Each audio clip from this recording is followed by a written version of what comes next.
Halo semua, selamat datang kembali di channel Bahas Yuk Film. Kali ini saya akan membahas seluruh alur cerita dari film yang berjudul My Beloved Bodyguard.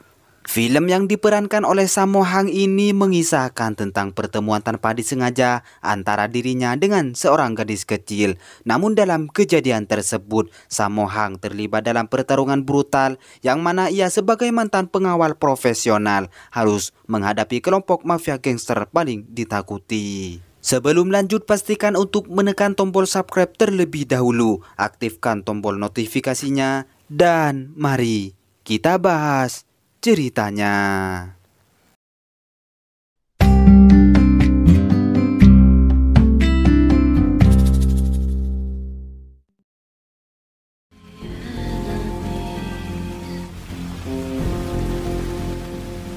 Berlatar di negara Cina, kisah diawali dengan adanya pengeroyokan oleh kelompok mafia gangster kepada seseorang. Tuan Ding yang melihat hal itu, ia pun sangat terkejut dengan kejadian yang berada di hadapannya.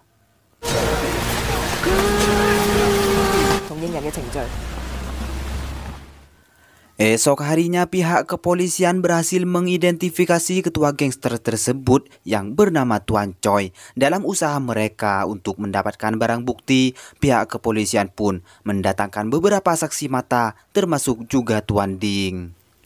Akan tetapi Tuan Ding yang melihat secara langsung kejadian itu, ia merasa ragu untuk melaporkannya. Dan tak hanya itu, Tuan Ding sebagai pria yang tak muda lagi, ia pun mengalami sedikit lupa ingatan.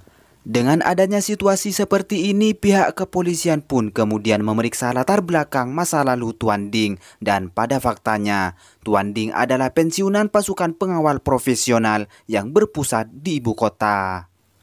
Untuk saat ini mereka juga mengetahui bahwa Tuan Ding mengalami penyakit lupa ingatan sementara. Hal itu disebabkan karena dulunya Tuan Ding telah kehilangan cucu kesayangannya pada saat liburan bersama.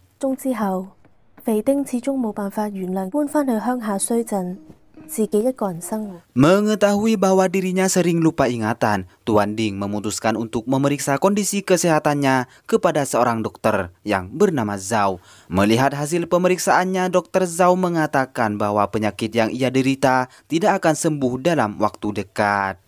Merasa kasihan kepada Tuan Ding yang selalu mengalami lupa ingatan, Dr. Zhao menyarankan agar Tuan Ding membeli sebuah alat perekam untuk membantunya mengingat sesuatu sekaligus sebagai terapi terhadap ingatannya sendiri.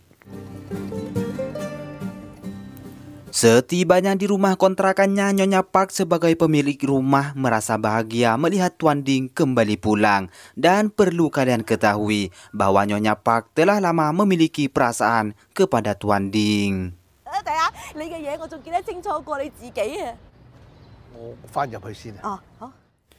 Setelah itu kita dialihkan dengan sebuah keluarga kecil yang tak jauh dari kediaman Tuan Ding. Cherry sebagai gadis kecil sangat tidak menyukai sifat ayahnya yang selalu bermain judi. Meskipun ia telah mempunyai banyak hutang, Lee tidak berniat untuk meninggalkan hobinya tersebut.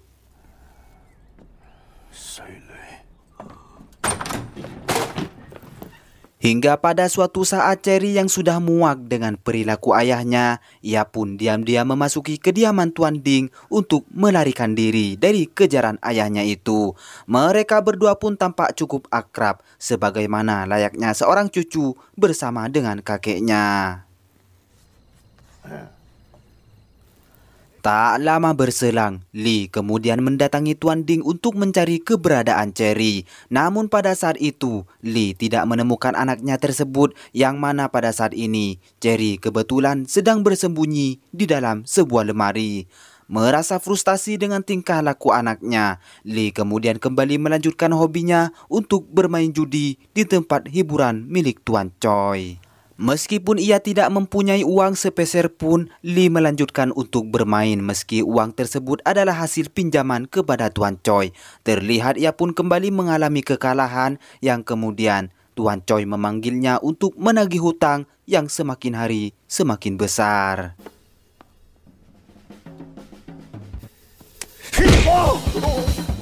Lee yang sedang terlilit hutang tampaknya ia tidak bisa melunasi hutangnya tersebut hingga akhirnya Tuan Choi memberikan keringanan kepadanya dengan syarat Lee harus mencuri sebuah tas yang saat ini berada di tangan gangster Rusia. Singkat cerita, Lee akhirnya menjalani misi tersebut dan pada saat ia berhasil mencuri tas itu, aksinya tersebut diketahui oleh seorang gangster Rusia yang kemudian beberapa keamanan di sana berusaha untuk menggagalkan aksi pencurian tersebut.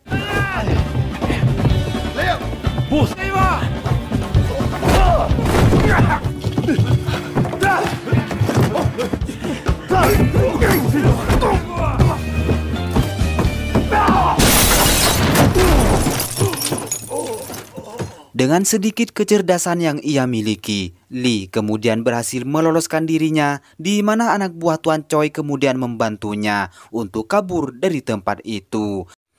Akan tetapi Lee yang mengetahui bahwa di dalam tas tersebut berisikan berlian yang memiliki nilai fantastis, ia pun berusaha untuk memiliki tas itu setelah berhasil mengeluarkan anak buah Tuan Choi dari mobil yang ia kendarai.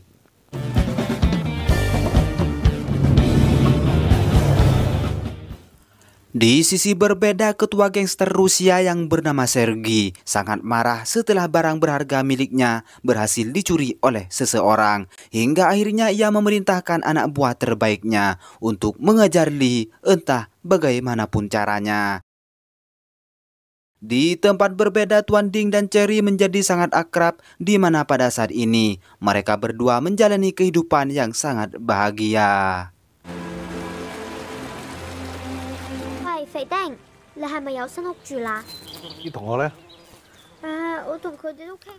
Kembali kepada anak buah Tuan Choi yang ditinggalkan oleh Lee, ia pun menghubungi bosnya dan melaporkan bahwa Lee telah membawa kabur tas tersebut. Mendengar laporan itu, Tuan Choi sangat marah yang kemudian ia memerintahkan semua anak buahnya untuk mencari keberadaan Lee. Sampai sekarang ini, mereka belum mengetahui di mana Lee berada. Hingga akhirnya, Tuan Choi berinisiatif untuk menangkap putrinya tersebut yang tak lain itu adalah Cherry.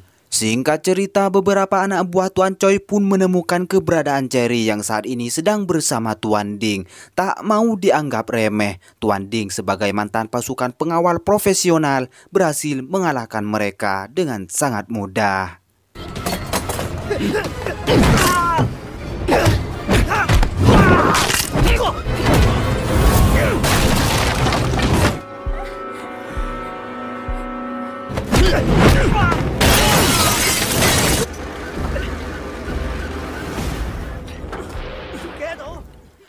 Anak buah Tuan Choi yang gagal untuk menangkap Cherry, mereka pun diusir oleh bosnya sendiri dengan alasan agar pihak kepolisian tidak mencurigai pergerakan mereka. Sementara itu Tuan Ding merasa sangat gelisah yang mana Cherry telah menghilang dan tak pernah mengunjungi rumahnya.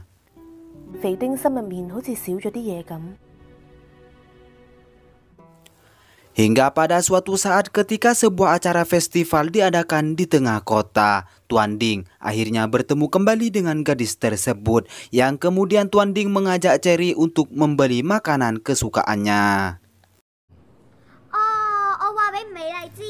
Terlihat juga di tempat tersebut Cherry melihat calon ayah barunya yang kebetulan sedang bersama ibu kandungnya sendiri.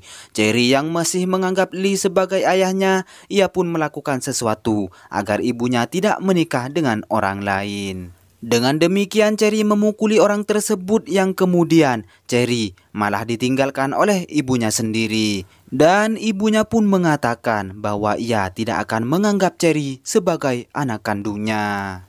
Dengan keadaan seperti ini, Cherry sangat bersedih dan tidak mempunyai cara lain untuk mengembalikan kebahagiaan di dalam keluarganya. Cherry yang tidak mempunyai apa-apa lagi, ia memutuskan untuk tinggal bersama Tuan Ding hingga ayahnya kembali. Singkat cerita, pada suatu malam, Cherry meminta izin kepada Tuan Ding untuk pergi menemui teman sekolahnya. Dan bersamaan dengan itu, Lee kemudian menemui Tuan Ding tepat setelah kepergian anaknya tersebut. Pada saat itu, Lee berpesan kepada Tuan Ding untuk merawat Cherry yang rencananya ia akan pergi ke luar kota. Ia pun memberikan sejumlah uang kepada Tuan Ding dikarenakan jasanya yang telah menolong Cherry pada saat anak buah Tuan Choi ingin menangkap anak kesayangannya itu. Kemudian di saat Lee keluar dari kediaman Tuan Ding, tiba-tiba datanglah Tuan Choi untuk menangkap dirinya. Mereka pun berhasil menangkap Lee sekaligus merebut tas tersebut. Tak hanya itu, Tuan Choi yang terkenal sangatlah kejam membunuh Lee saat itu juga.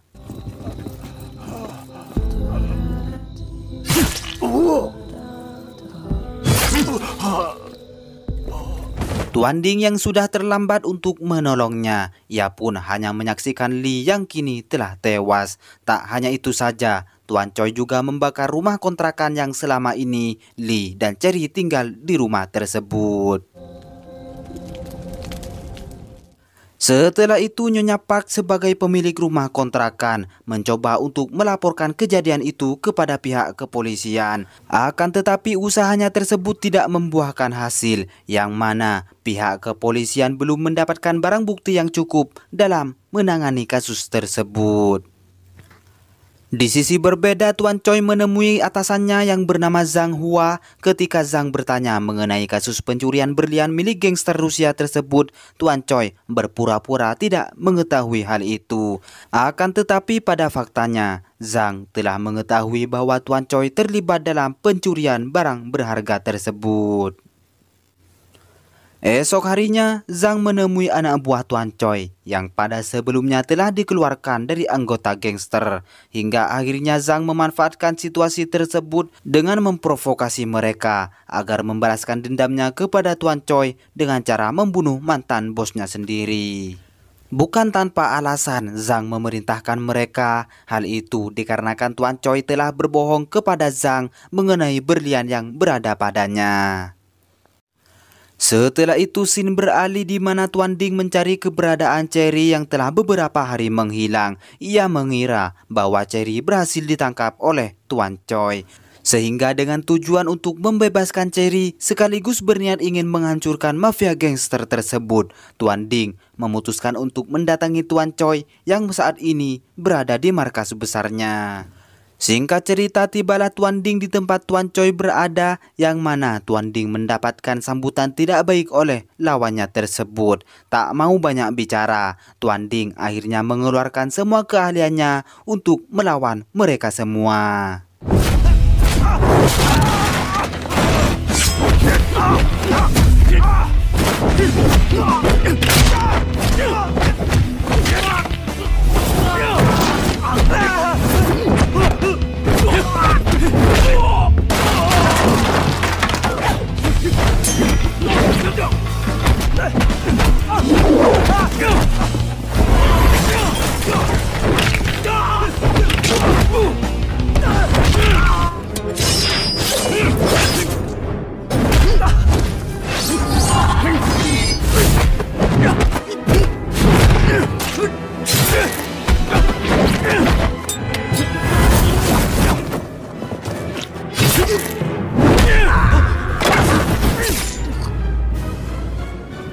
Di saat Tuan Ding berhasil membunuh seluruh anak buah Tuan Choi, beberapa anak buah Sergi telah berada di tempat itu untuk merebut kembali berlian milik mereka.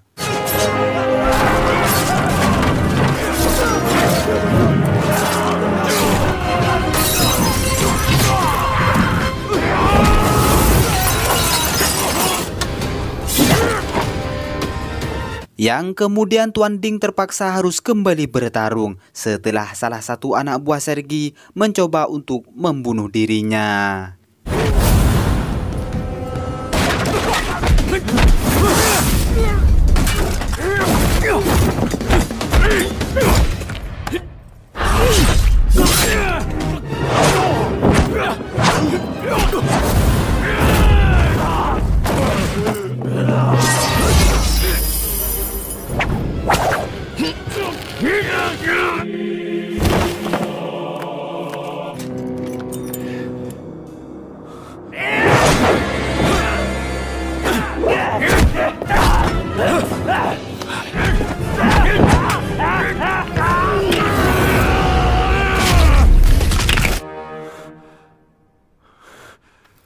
Tuan Ding yang berhasil menumbangkan semua lawannya. Ia kemudian mencoba untuk mengejar Tuan Choi yang berusaha kabur dari tempat tersebut. Di sisi lain, Sergi yang ternyata juga ada di sana, ia pun berusaha kabur dari kejaran pihak kepolisian. Hingga pada akhirnya, Sergi harus tewas setelah mobil yang ia kendarai tertabrak oleh sebuah truk.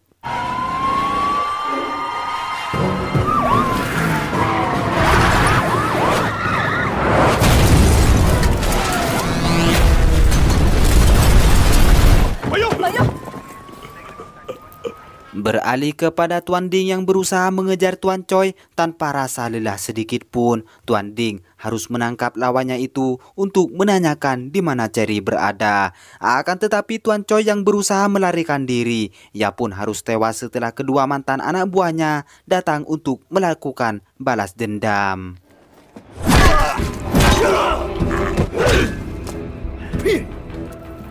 Melihat akan hal itu, Tuan Ding merasa sangat kecewa di mana orang satu-satunya yang mengetahui keberadaan Cherry kini telah tewas. Tak berselang lama, Nyonya Park yang kebetulan juga ada di sana, ia pun membantu Tuan Ding untuk kembali pulang menuju rumahnya.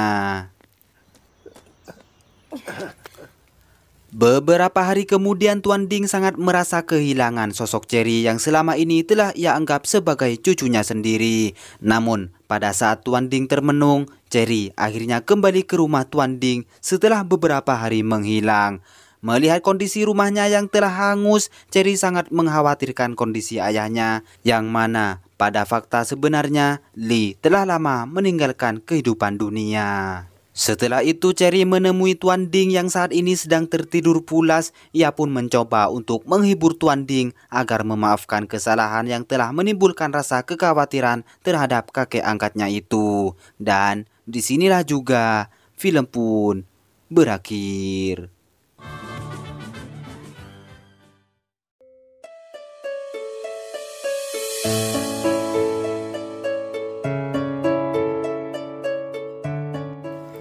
Oke semua, jika ada kesalahan dalam film ini, saya meminta maaf sebesar-besarnya. Dan khusus untuk kalian yang belum subscribe, silahkan subscribe terlebih dahulu. Aktifkan tombol notifikasinya agar kalian tidak ketinggalan alur cerita film selanjutnya.